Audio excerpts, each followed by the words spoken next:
Hello everyone, welcome to our YouTube channel toppers Yatra. इस video में मैं आपको पढ़ाने वाला हूँ कुलीन वर्ग और मध्यम वर्ग के बारे में।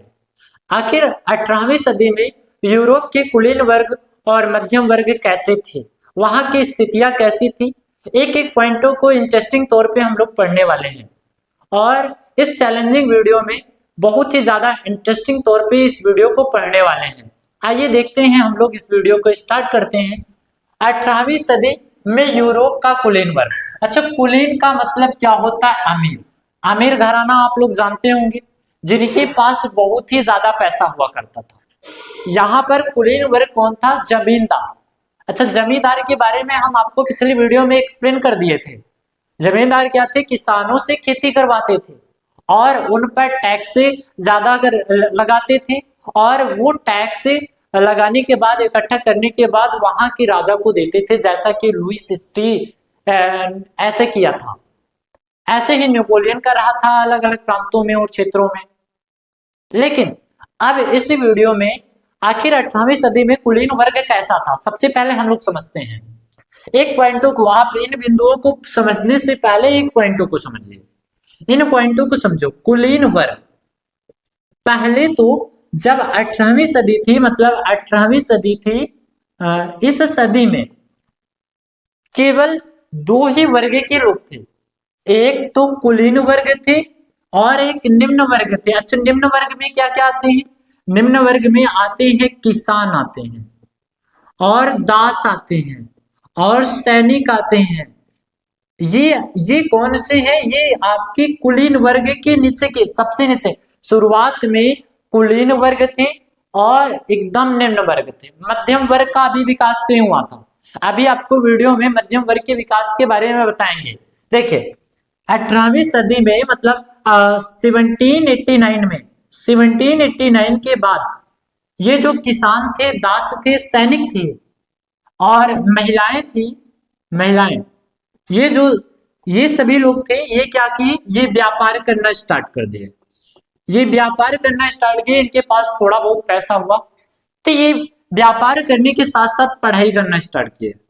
और पढ़ाई के साथ साथ ये लोग धीरे धीरे इनके स्तर क्या होती गई? बढ़ती हुई गई। तब तीन वर्ग का उद्भव हुआ। तीन वर्ग कौन कौन से वर्ग बने? एक तो कुलीन वर्ग बन गया। कुलीन वर्ग जिसके पास सबसे ज्यादा पैसा है। इनके घरे कहां पर रहती थी? शहरों में रहा करती थी। इनके मकान, आलीशान मकान रहते थे। ये अपनी शादियां अपने ही घराने के लोगों से करते थे, मतलब जिसके पास सबसे ज्यादा पैसा हो।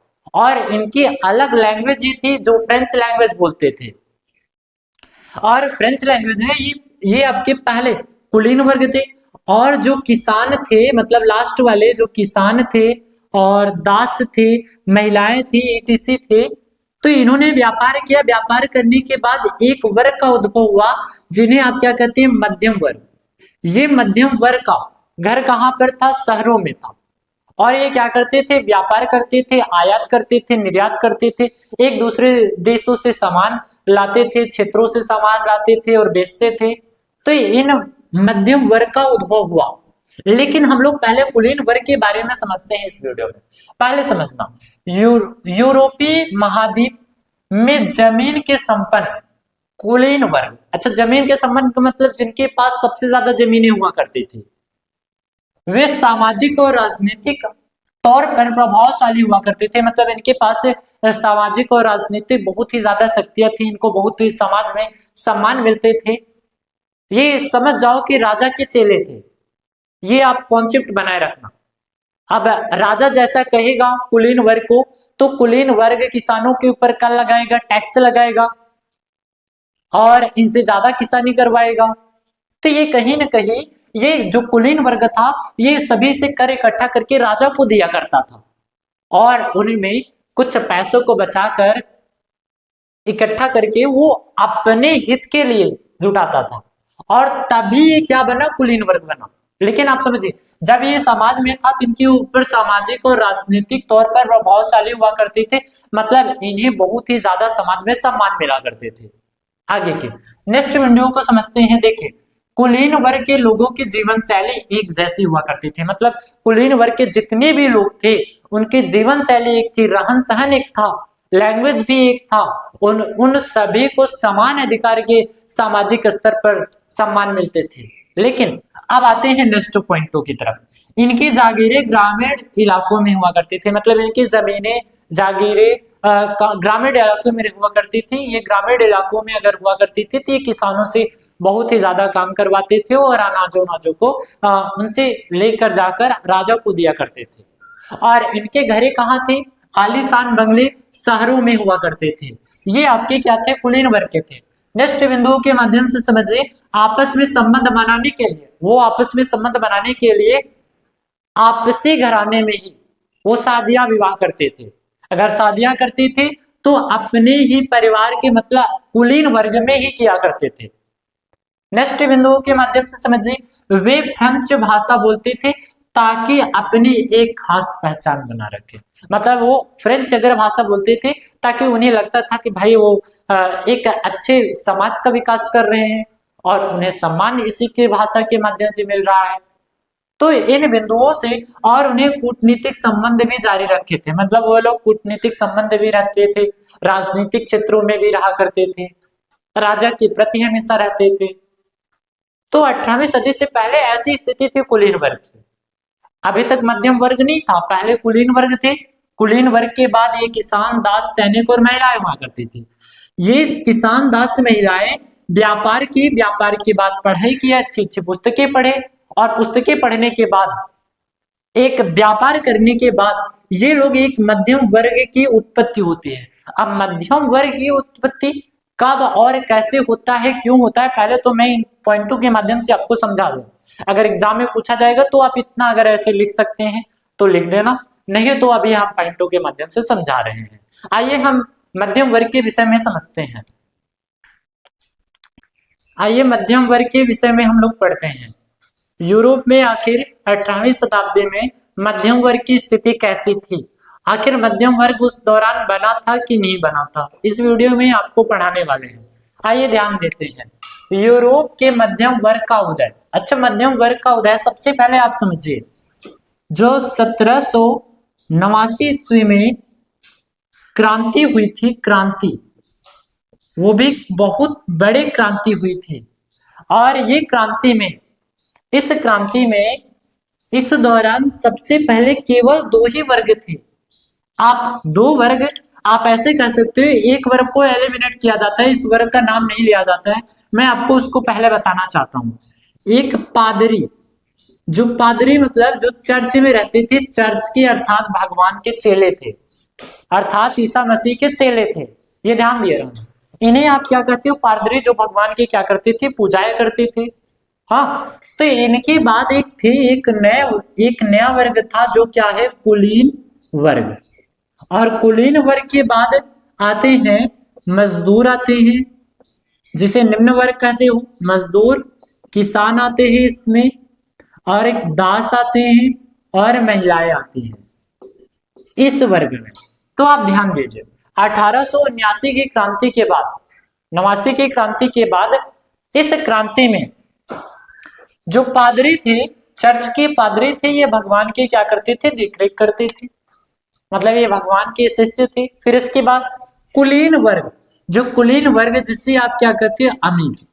ये कुलीन वर्ग के विषय में आपको अभी पढ़ा दिया, एकदम एक्सप्लेन कर दिया बढ़िया सा। अब इसके बाद आते हैं मजदूर, किसान, दास और महिलाएं। ये जो लोग थे, किसान थे, महिलाएं थी, दास थे, ये क्या करना स्टार्ट कर दिए? व्यापार।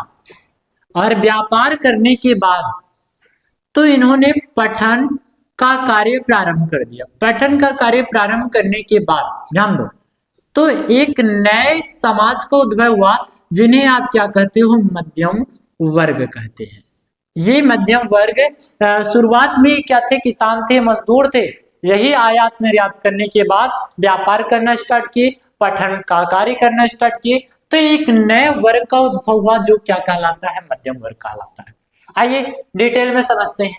पश्चिमी और केंद्रीय यूरोपों में कुछ भागों के उद्योग धंधे में वृद्धि होने लगी। मतलब पश्चिमी और केंद्रीय भागों में यूरोप के उद्योग के क्षेत्रों में बहुत ज्यादा बढ़ोतरी होने लगी। और बढ़ोतरी कैसे हो रही थी?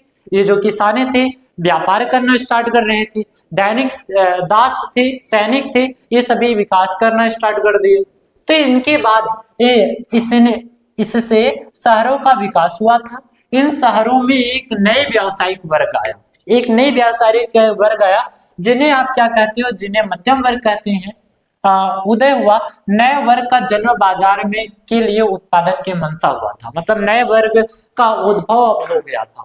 अब इसके बाद इस परिघटना में समाज में नए समूह और वर्गों को जन्म देता है, जिन्हें आप क्या कहते हो, मध्यम वर्ग कहते हैं।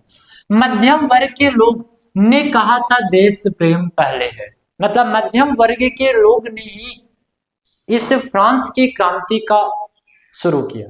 और फ्रांस की क्रांति को शुरू करने वाले कौन थे? ना तो कुलीन वर्ग थे, ना तो मजदूर, किसान, दास, महिलाएं थी। ये जो मध्यम वर्ग के नए मध्यम वर्ग का निर्माण हुआ, ये मध्यम वर्ग के लोग, इन्होंने ही कहा कि राष्ट्रवाद, राष्ट्र पहले है, राजा बाद में है।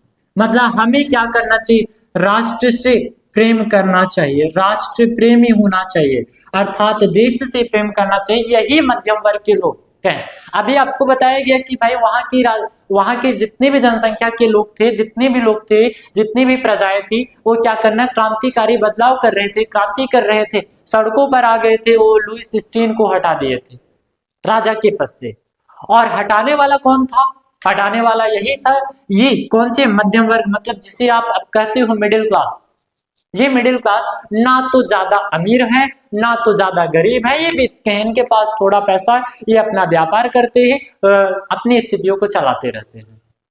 ये क्या है? किसान है, महिलाएं हैं, मजदूर है, दास है, यही लोग व्यापार के। इस पॉइंटों के माध्यम से आप समझिए, आप वीडियो के अंत तक आपको पूरी एकदम वीडियो के एक्सप्लेनेशन करने हैं। हालांकि मैं आपको बताना चाहता हूं कि इस वीडियो के डिस्क्रिप्शन बॉक्स में व्हाट्सएप चैनल के लिंक है, और व्हाट्सएप चैनल के लिंक को ज्वाइन कर लेना। वहां पर आपको टीपीपी और नोट्स प्रोवाइड किए जाएंगे, और आप इस सभी वीडियो के नोट्स को, शायद और भी एडवांस वीडियो को वहां पर भी अपलोड किया जाता है। उस वीडियो को आप वहां पर जाकर चैनल को फॉलो कर लेना।